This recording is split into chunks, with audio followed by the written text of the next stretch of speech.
The Super Bowl marked Las Vegas's official return to normal. It was the first major event held in the city since Nevada dropped its indoor mask mandate. That removed a major barrier for people wanting to visit the city famous for excess, not for carefully managing a pandemic. That led to a huge weekend for Caesars, CZR, Get Caesars Entertainment Inc. Report, MGM Resorts, MGM, Get MGM Resorts International Report, Penn National Gaming, Penn, Get Penn National Gaming Incorporated Report, and other Las Vegas sportsbooks.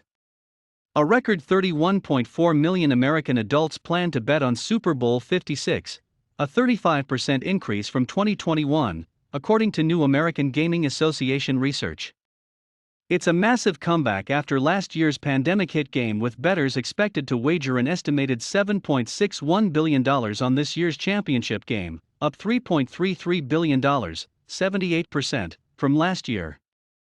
That number was likely exceeded with the late lifting of the mask mandate and the huge pent-up demand caused by nearly 2 years of restrictions that even Las Vegas, a city not known for playing by the rules, could not ignore. The game itself did not disappoint, and, while the house always wins, something happened in Super Bowl 56 that brought some extra cash into the coffers of Las Vegas's casinos. Most bets on the actual game are against the line. That means that people bet on a team plus or minus however many points bookmakers think it will win or lose by. For the Super Bowl, the line actually moved toward Los Angeles as the favorite about 3 days before the game, Sports Illustrated reported. After opening at Rams minus 3.5, SI Sportsbook now has the home team at -4 for the game. The total points over-under has taken an even sharper turn, dropping from 50 to 48.5. That half-point turned out not to matter given that the Los Angeles Rams ended up beating the Cincinnati Bengals 23-20. That's a victory margin of 3, meaning that LA won, but it did not cover the spread. The total points scored also came in at 43, still well under the 48.5 that was predicted. Those are important distinctions for sportsbooks. The ideal scenario for sportsbooks in the Super Bowl is usually for the favorite to win but not cover, and for the game to go under the total, the Las Vegas Review-Journal reported.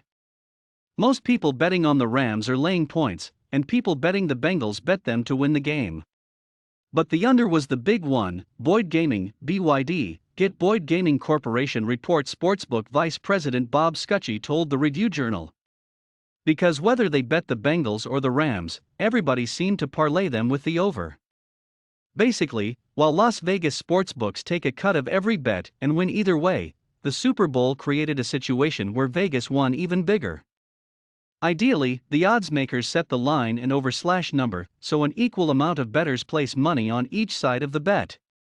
In this case, that's not what happened, and more gamblers placed their money on the losing side of the equation, a rare huge win for the sportsbooks.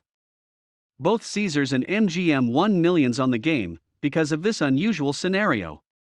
Both casinos did, however, lose millions on prop bets, including Odell Beckham Jr. scoring the first touchdown of the game and Bengals running back Joe Mixon throwing a touchdown pass. And while the casinos did come out ahead on the game, that's probably not the most important thing for Las Vegas. Super Bowl 56 may be the unofficial day where the pandemic ended, never mind that it hasn't actually ended. This could mark the all-clear signal where business travel and conventions, two things that fill casinos and hotels, return. Perhaps most important, this weekend in February sets the standard for a return to normal March Madness. The NCAA tournament generally stands as the largest cumulative betting event for Las Vegas casinos. And after the tournament was canceled in 2020 and returned on a very muted basis last year, this year's March Madness may very well bring Vegas's casinos all the way back to where they were before COVID.